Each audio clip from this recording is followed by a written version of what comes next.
This injury's a problem, folks. 3 months. 3 blooming months.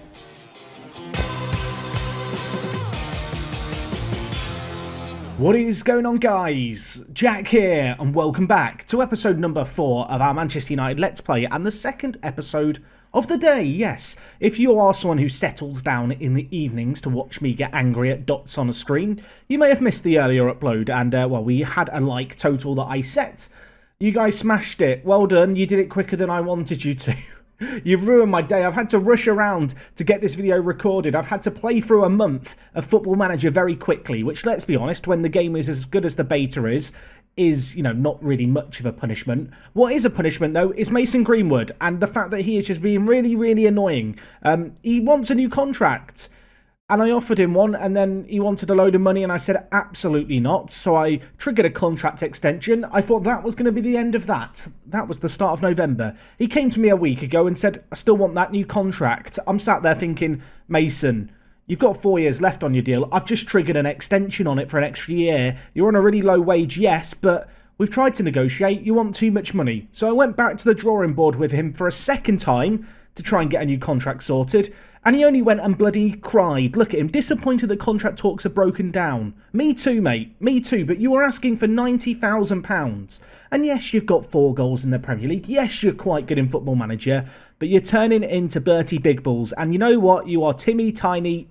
I'm not going to say the next word. I don't want to get demonetised. Anyway, besides that little saga with Mason Greenwood, things have been going pretty good. As I said, I have played through about a month since you were last here. I did say we were going to come back for the Champions League game against Sevilla. I haven't come back for that game simply because we're through, everyone. We've made it through to the knockout rounds. We are guaranteed first place in the group.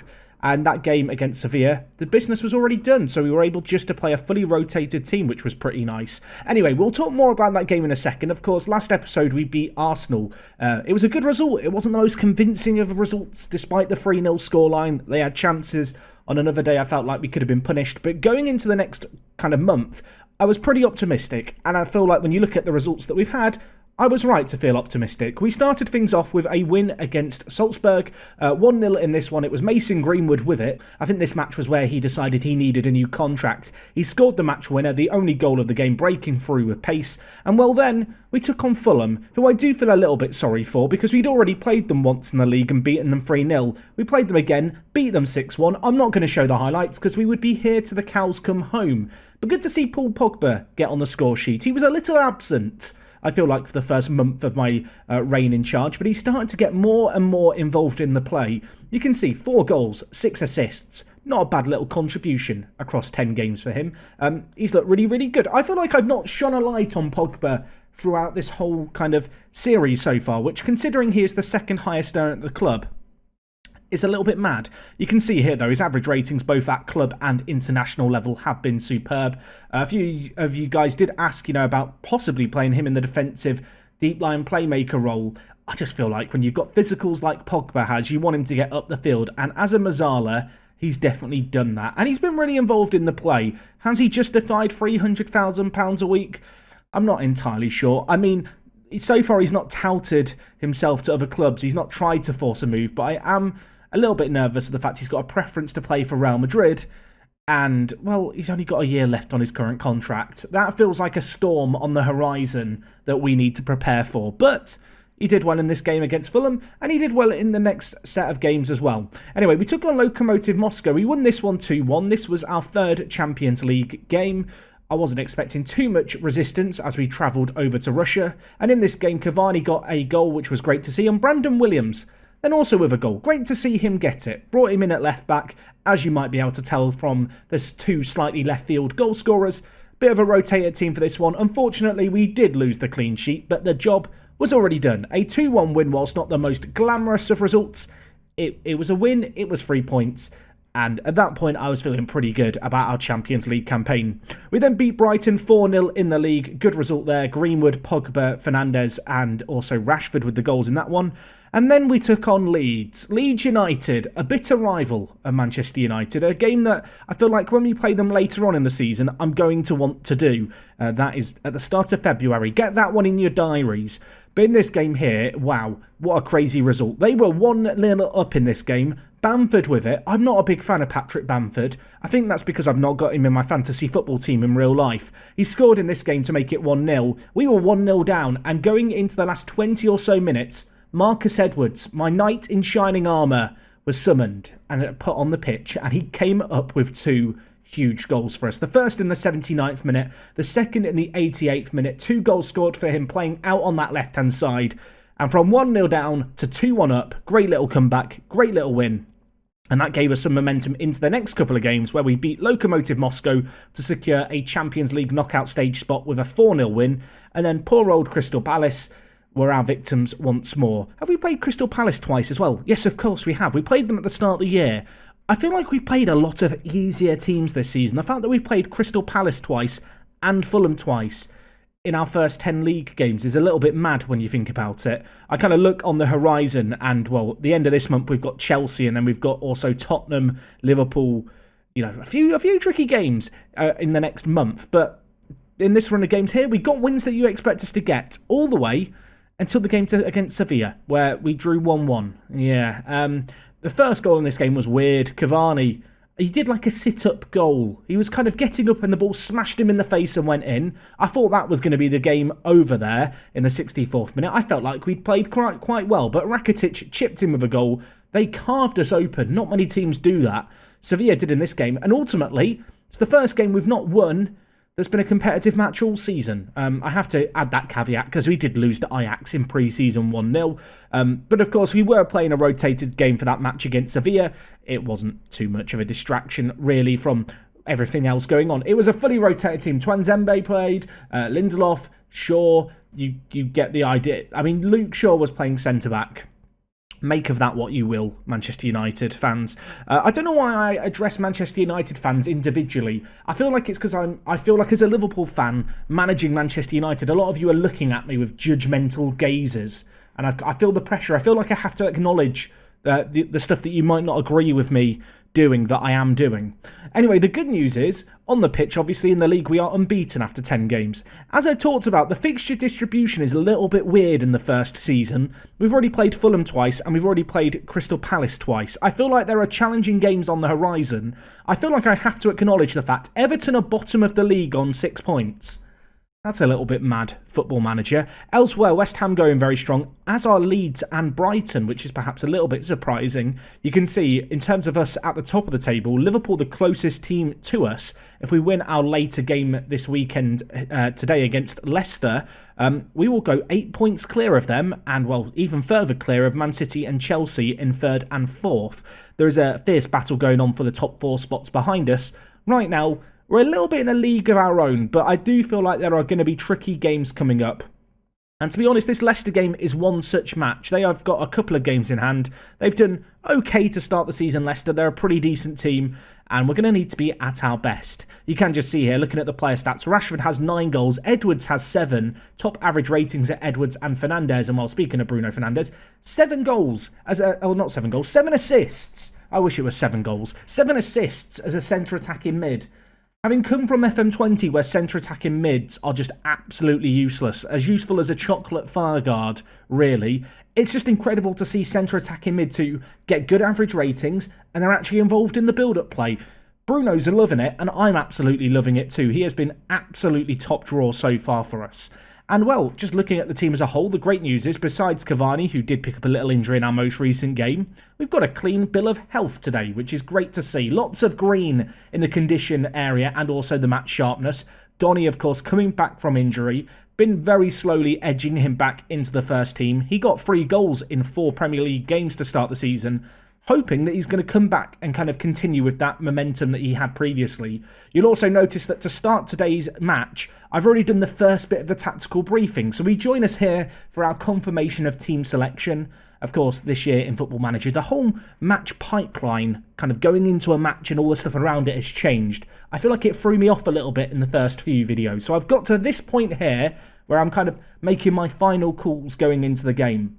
I have to acknowledge Bailly, who is continuing to do superbly. As I said last episode, he's a bit like the naughty schoolboy. I've got a bit of like a soft spot for him at this point. I'm fighting his case in the media for an Ivory Coast call-up. He keeps being excluded from the national team, which seems absolutely ridiculous because for us, He's been really good. He might only have 8 concentration. He might be lacking in the mentals and have the decision-making of I don't know what, decision-making of me in the transfer market. But besides that, he's a really, really blooming good centre-back. And he's been really good for us, even if he has snuck himself onto the pitch on one occasion. So this is the team that we're going to go with. I'm hoping that we're going to get a win today. 11 wins in a row would be absolutely insane. I'm a little bit annoyed that we we didn't lose to Sevilla, but we drew against Sevilla, because if we had beaten them, we would have set a club record for most wins in a row in competitive matches. Unfortunately, in bottling it, in conceding that goal to Rakitic, I believe we haven't got the record. So I'm a little bit sad about that. And well, I'm going to use that sadness to pump my fists and get the players going. I've got faith in all of you lads. Lots of green reactions. Second episode of the day. Let's make it a second win of the day. And this could really set us on our way, knowing that we've got, some tricky games over the festive period. I feel like, well, Harry Maguire, welcome back to Leicester. You've got injured. What kind of a foot injury? Now, as much as I love Bailly, and I don't mind Lindelof, he's all right, I suppose, I don't really want to have to play them as my back two. We will hope that Harry Maguire injury is not too serious, because I do feel like Maguire does organise the team really well. He is that kind of voice of reason, that voice of experience. That looks outside the box to me. I don't think we need VAR here. I think it's outside the area, referee. You can go back if you want. If I'm the manager there, sat in my suit, I'm shouting at the ref saying, you don't need to look at the screen, it's a free kick. But just going back to the point I was going to make, I do feel like Maguire's good mentals and leadership is really important in our team. Defensively, I do feel like we are lacking a bit at centre-back. If he's out for a long time, that is a bit of a problem. So we are now going to keep our fingers and toes crossed the next 86 minutes, as we do have a ball in the wide area here for Fernandes. Of course, we are using the new camera. Just to talk about this, someone asked, what camera settings are you using? I am on TV camera with the lowest height and the maximum zoom. And this is, I feel like they've updated TV camera this year. It's a little bit different, and it just looks really nice. Maybe I'm going crazy. Obviously, I started using it last episode. I had lots of people asking for the settings and saying they thought it looked really good. And I kind of am inclined to agree. Oh my word, Rashford takes that down. Threads through Martial, or attempts to. Are we going to VAR again? I mean, bloomin' heck. Can we just discuss, why is Schmeichel at the halfway line? Get back in goal, Casper. Who were you having a go at there, mate? There's no, I have got to ask, they're all, why are they all stood around here? It's like, this is where the ref used to be before VAR. He's over there, lads. You're all just having an argument with each other. Well, who are we shouting at? I mean, it's like a street brawl. Someone holds someone else back. Is this going to be a penalty or a free kick or something? I don't know what that was given for. I want to fight. I want to find out. Can we go back? I go back 10 seconds. So what happened here? What happened? I want to know. Oh my word. Right. Back we go. So this is it. Where was the penalty here? What happened? It's Johnny Evans has randomly attacked Martial off the ball there. I mean, that feels unnecessary. We've got a penalty. It's going to be Bruno to take it. He's not missed one yet for us this season. And he hasn't missed there. Kasper Schmeichel goes the right way, but the ball flies into the top corner. And as has been the trend in just about every live com, we've got an early goal. We start games really, really hot. I mean, Kasper's made a great effort to save that, but Bruno's shot goes goalwards. Finds the back of the net, and that puts us a goal up early on. We might be down a Harry Maguire, but we are up a goal right now.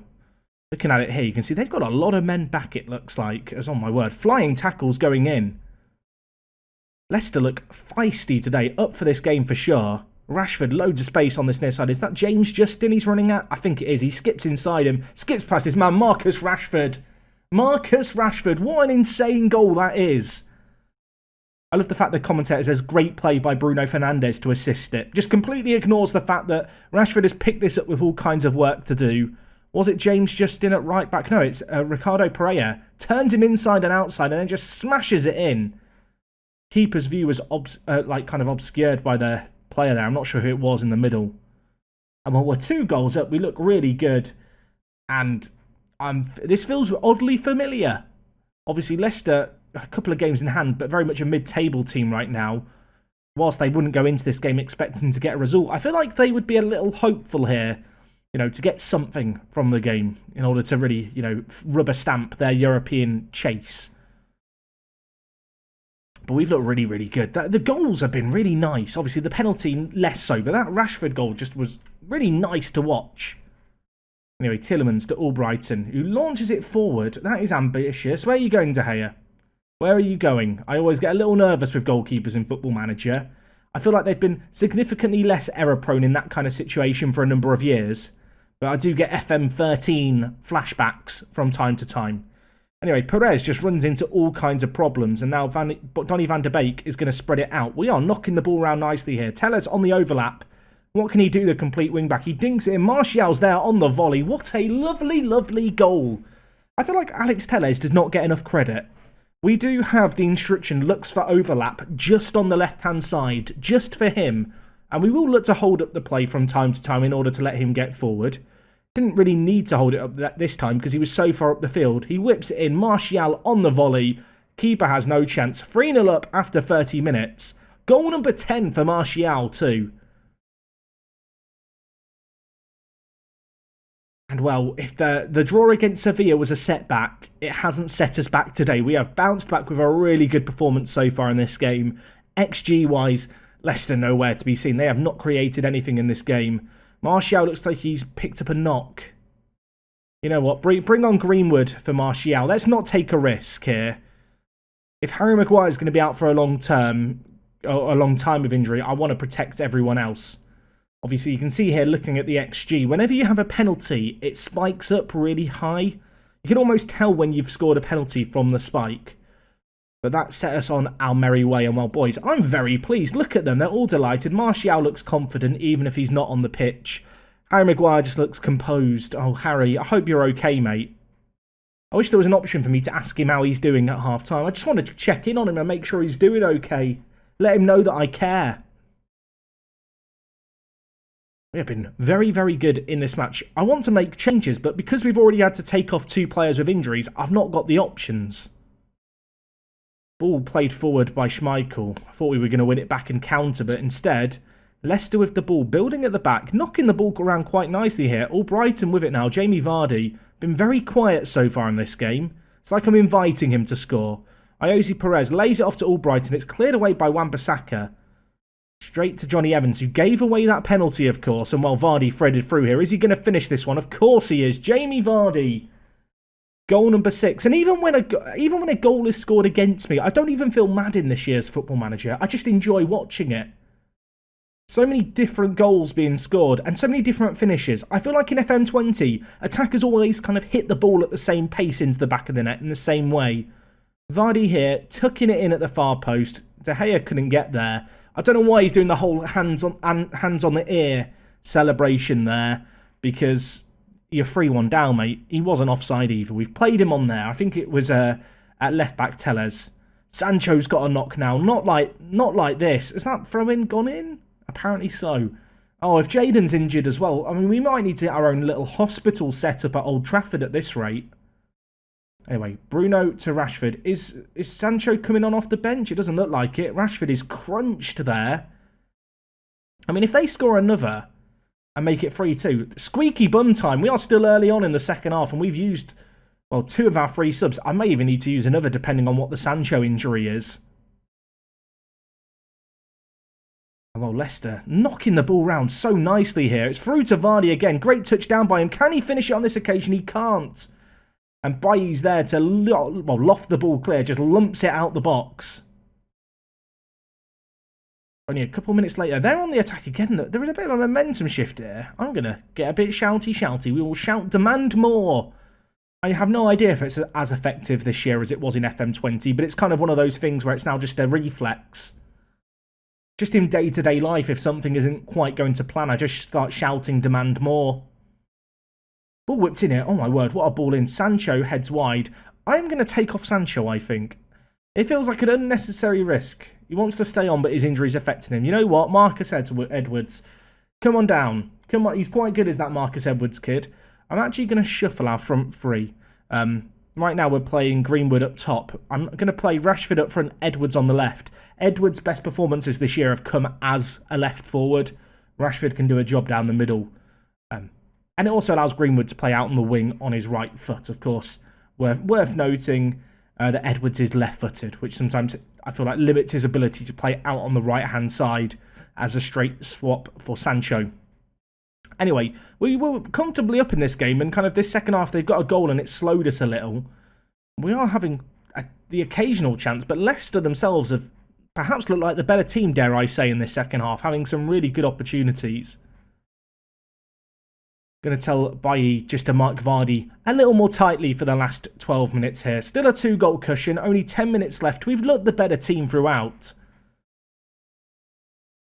And it does feel a little bit like the Arsenal game, where I'm just grateful that we started off quickly because the opposition has grown into this game. And we've not perhaps looked quite as good in the second half. Leicester had some really nice spells of just knocking the ball around like they are having here. With Albrighton in the middle, goes to Vardy.